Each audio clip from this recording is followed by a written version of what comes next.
Hi everybody, how's it going? This is Colin Cook giving my 2014 Timberman 70.3 race report here. Um, yeah, first off, I guess congrats again to everybody else that competed that race, as well as Mount Tremblant full Ironman on that Sunday there. It was quite an incredible day, and personally, I had a lot of people racing, so I'll admit it was a pretty busy week and a half, making sure everybody's ready, and definitely had myself in a secondary mode, and I think truthfully I was a little bit more excited for Saturday before the race to try and relax a little bit than necessarily the race itself. Um, so for me, I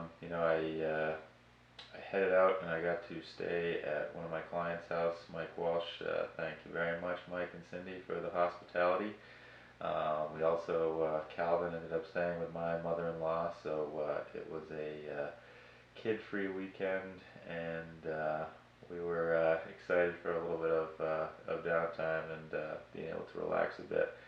And so training-wise, things have been going pretty good, but I really wasn't quite sure how I was going to feel for this race.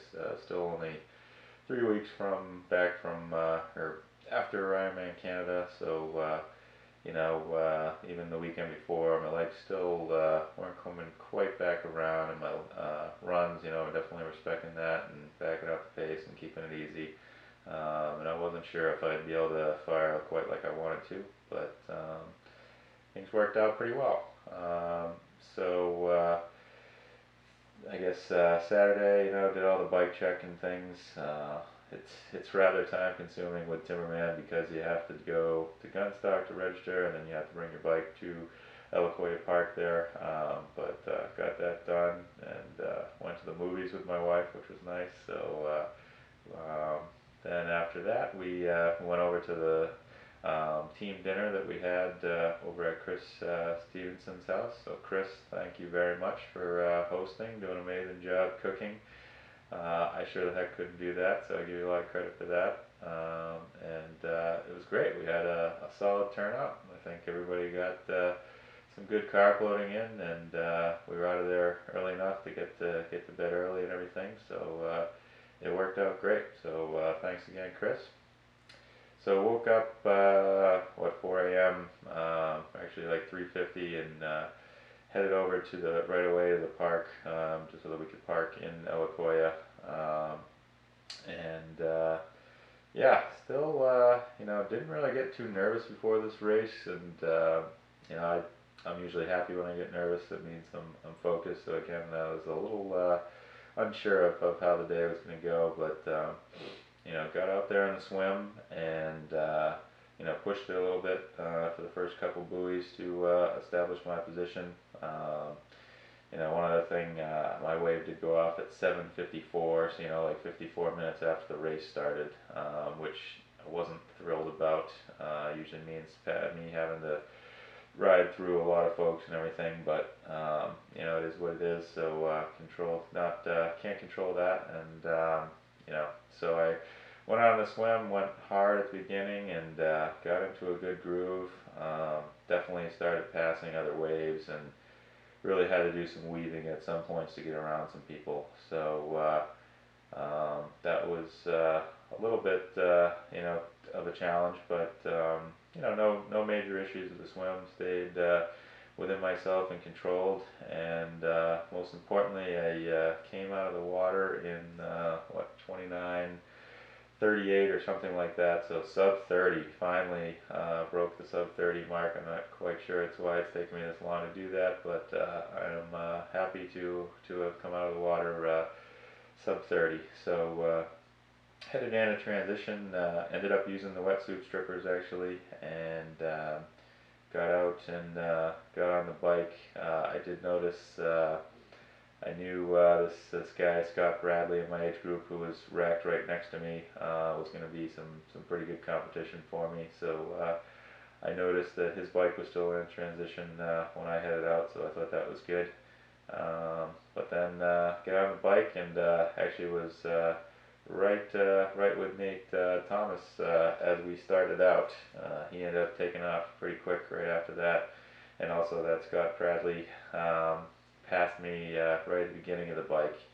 Um, but from there, I don't think I got passed at all throughout the entire ride. So for the ride, my goal definitely was to push it a little bit. Averaged 265 watts at quasi, but felt like I had a little bit more that I could have pushed there, so definitely wanted to push more, and my goal was to shoot for 280 to 285 for my average watts. So I went out and, again, extremely congested towards the beginning of the bike. But I was able to pass. Now, a couple issues with people getting by them and not being over to the right, but I was very vocal, and it seemed to work out pretty good. So I headed out into the first round of hills there and whatnot, and really wanted to make sure that I was pushing, but not pushing too hard. So really trying to keep that power below my FTP, which is up at 350 watts on the hills, and I did a good job with that. Kept my cadence up, and was feeling good heading out up Devil's Hill, and then heading down into the flat section. Was in a pretty good groove. My heart rate was a little bit higher than normal, but I still felt like I was in control, and it came right down and got into a good groove once I got into the flat section on 106 there. So goal was to tone it back a touch on the way out to on 106. You do have mainly a tailwind there, and it is more of a gradual or false flat decline as opposed to incline on the way back. So I wanted to make sure I had enough to be smart there. And so I did that, and just focused on my nutrition, getting all my hydration in, and basically just in the left lane, just passing people and just moving right along. Yeah, so I got to the turnaround. It was feeling good, and continued, and actually was pleasantly surprised with it seemed to be actually more of a crosswind. And on the way back, I kept my pace a lot better than I thought I was going to. So I again relatively uneventful through 106, and then was very strong climbing up through. Went down the other side of Devil's Hill. I think I hit about 55, which was good. And then took the turn off to head up to the last few sections of hills, and I did drop my chain there, which was disappointing. So I got off and threw it back on, and then jumped on the bike and spun, and it instantly fell off again. So may have muttered a few unpleasantries there, but got it fixed, and then headed back on. The only mistake I did make there is there was an aid station right there, and for some reason I thought I still had more in my in one of my bottles, and I did not. So I was a little bit lighter on fluids for those last few miles than I thought, but I kept enough where I could sip a little bit, and it really wasn't too bad. I was a little bit more nervous when I actually realized it then.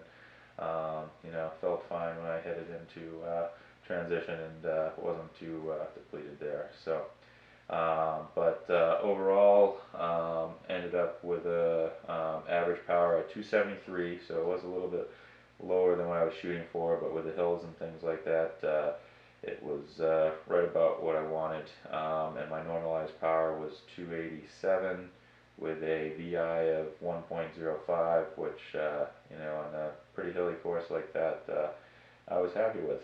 So cadence at right at 90. So ended up at just under 23.5 mile an hour average.